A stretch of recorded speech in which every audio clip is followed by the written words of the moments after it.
Good Saturday morning, everyone! I hope you guys are going to have one of the best days ever! For today, I'm building a bench. While walking with kids, we saw someone throw away IKEA queen-size bed.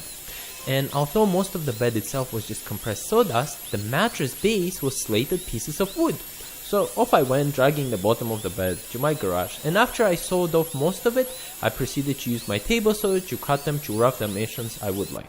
Now, whoever threw the bed out seemed to have spray painted most of it in black color. Why did they do that? I will never know. But I'm curious what compels someone to buy a bed and then spray paint it. Maybe they threw it out due to such horrible spray paint job they did.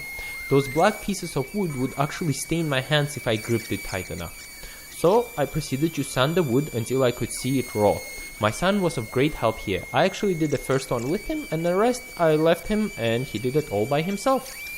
Now that I had good pieces of wood with me that were well sanded, I proceeded to imagine what I would like my bench to look like. It turned out completely different from what I envisioned, because unlike my son, I never make blueprints for what I'm going to make, because I'm just lazy like that. So now that the pieces were cut to dimension, it was time to add lots and lots of holes for dowels, in a true IKEA fashion. And that's what you see me doing here. I even bought myself a dowel tool, which I used a little bit in the beginning. And kids also got good practice at using the drill. There was lots of fun to be had. I even got to use my jigsaw a little bit to make a small cutout for the last back piece of the chair. And once all the holes were drilled, it was time to hammer in those dowels, with a generous amount of glue, of course. One thing I learned is that I went way too heavy on glue. Sanding at the end was really annoying, not to mention my whole driveway was just covered in dry glue for a month to come. So I started off making the frame, and once that was done, I proceeded to make the seat portion of the bench. That's when I realized that a man can never have too many clamps. In this moment, I really wish I could have had just a few more clamps. Once seat part was done, I moved the bench off of my crooked driveway into the level surface, in order to make sure that when I'm adding legs, the chair will be level and not wobbly.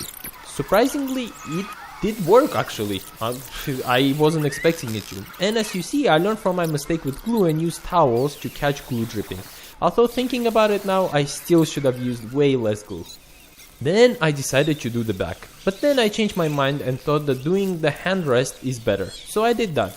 Kids are amazing helpers when woodworking. This was best weekend ever. Once the handrails were done, I started getting really lazy. Not to mention that it was starting to get late and sun was going down. So I sloppily tried to make the dowel holes and attach the back of the bench. If I were to redo this again, I would simply pause and wait until next weekend rather than try to rush. Rushing never works really. I'm not a fan of how I did the back, but you know, it did work out at the end. And then I proceeded to add deck oil to this. Not sure if deck oil was the correct choice though. I wanted to use tank oil, but was worried about how well it would hold up against elements outdoors. Since most of the stuff that I've done, I used tank oil and I used it for indoor stuff. So instead I bought cheap deck oil and oiled the whole thing up. And then after leaving it to dry for a while and applying a few more coats, it was finally ready. This project was super fun for me because I got to really have fun with my kids, and on top of it teach them the value of reusing things rather than throwing them out. I hope you guys enjoyed watching this. If you did, please consider leaving a like and subscribing. I release video every Saturday morning. I wish you guys a wonderful Saturday and I will see you next week. Thanks for watching. Bye bye.